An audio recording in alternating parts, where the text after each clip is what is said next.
Hey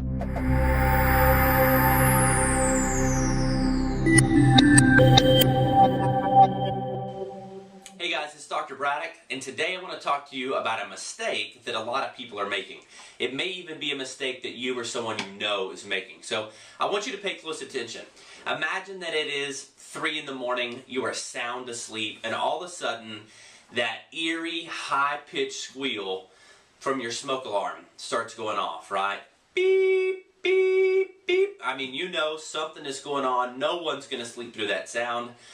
And when you hear that sound, it means only one thing. There's smoke, right? And if there's smoke, there's what? There's fire. We've all heard the phrase, if there's smoke, there's fire. So hopefully the fire department's going to be notified ASAP. They show up to your house. A fireman bursts through your door. He runs to your fire alarm. He pulls it off the wall. He opens it up and he takes the battery out. He closes it, screws it right back in the ceiling, hops in the fire truck, drives off, tells you everything's safe, go back to bed. Would you feel safe? Obviously not. That would be a ridiculous scenario. No fireman would ever do that. And no one would ever go back to sleep, because you know, if in fact that happened, all the fireman did was address the symptom, but he didn't actually address the cause, okay? So where there's smoke, there's fire. He could care less about the fire. He just went for what was causing, you know, the immediate alarm, which was the smoke alarm. Like I said, that would never happen with fire or with our homes, but that happens every single day with our friends and our families, because they have a symptom or a pain, and our first line of defense is to find something to mask the symptom to alleviate the pain. Okay?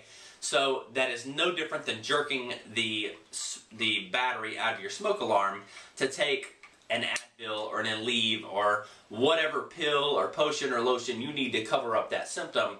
We know if there's smoke, there's fire. If there's pain, there's a problem, right? So if we can alleviate the pain, doesn't mean that we've alleviated the problem, no more than making the smoke alarm be quiet has fought any sort of fire or quenched those flames. That's what's happening every day. Whether it's pain or whether it's reflux or whether it's any sort of symptom throughout the body, we've created a culture that is most focused on fighting and alleviating and covering up and masking symptoms and pain than they are actually addressing the true cause of disease. And you can imagine, if it was a small fire, say it was just a candle that had lit the edge of a curtain on fire, that fireman shows up, it may have taken him 2 seconds, right, to put that fire out. You probably could have put it out with a bucket of water. But if you ignored the smoke alarm and you went back to bed, the longer the fire burns, what happens? The more fuel it finds, right? So now we've got the wall on fire, the roof's on fire, all of a sudden you've got 1, 2, 3 rooms of your house are consumed.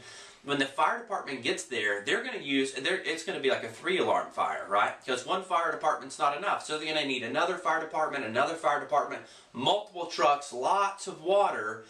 And you guys have seen this play out. Unfortunately, a lot of times by the time the smoke clears and the flames are gone, there's not much left but rubble, right? Not even some of those families' memories are really left. Well, what we typically do is we're 20, 30, 40 years old. We're starting to have some aches and some pains, some symptoms. We start covering those symptoms up with just some simple daily medications, right? I'm all Advil or whatever the case is. It's no big deal. Just a couple a day gets me through the day. Then we look up and we're 50, 60, 70, and all of a sudden we can't understand how we could have this many conditions going on, right?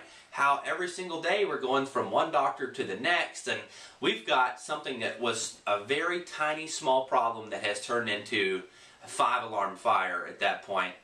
And unfortunately, even by the time some of the treatments are through, there's not much left to be salvaged.